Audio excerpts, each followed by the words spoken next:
একদিনই রাজা তার মেয়েকে জোর করে একটা শুকরের সাথে বিয়ে করিয়ে দেয়, যার কারণে এখন সেই রাজকুমারীকে শুকরের সাথে শুকরের বাড়িতেই বসবাস করতে হয়, কারণ সেই রাজার অনেক সুন্দর সুন্দর তিনটা মেয়ে ছিল।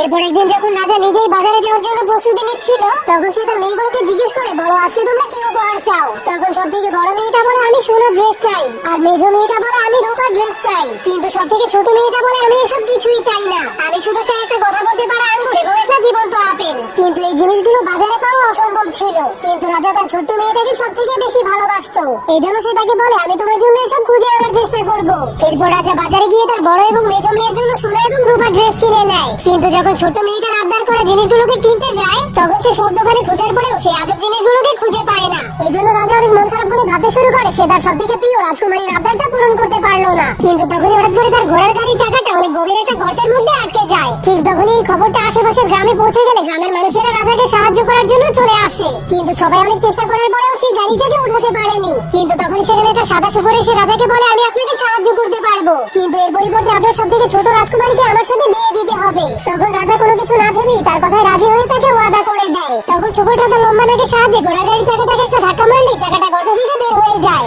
এরপর রাজা রাজমহলে যাওয়ার পরে তার বড় এবং মেজো মেয়েকে তাদের ড্রেস দিয়ে দেয়। কিন্তু ছোট মেয়েটাকে আফসোস করে বলে, আমি তোমার পছন্দের জিনিসগুলোকে আনতে পারিনি। কিন্তু তখনই রাজা একটা ভয়ঙ্কর আওয়াজ শুনতে পেয়ে জানলা দিয়ে উঁকি মেরে দেখতে পায় সেই শুকরটা একটা ঠেলা গাড়ি নিয়ে চলে এসেছে। তখন সে রাজাকে বলে, আমি রাজকুমারীকে নিতে এসেছি। কিন্তু রাজা তো সেই শুকরটাকে তার মেয়েকে দেওয়া মিথ্যা ওয়াদা করেছিল।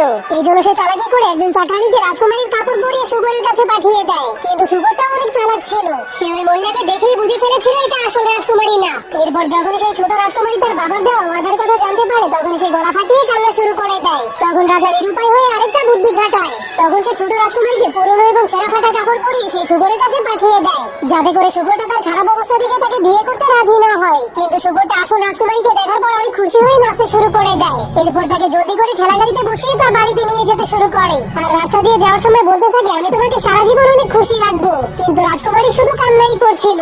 এরপর শুকরটা রাজকুমারীকে তার ঘরে নিয়ে যায়, যেটা ছিল শুকরের অনেক দুর্গন্ধযুক্ত একটা ঘর। এরপর সে রাজকুমারীকে একটা নোংরা ঘাসের বিছানাতে বসিয়ে দেয় আর বলতে শুরু করে, আজকে থেকে এটাই তোমার ঘর। পরের পর্বে রাজকুমারীর সাথে কি হবে তা দেখতে চাইলে অবশ্যই কমেন্টে 5 লিখে দিন।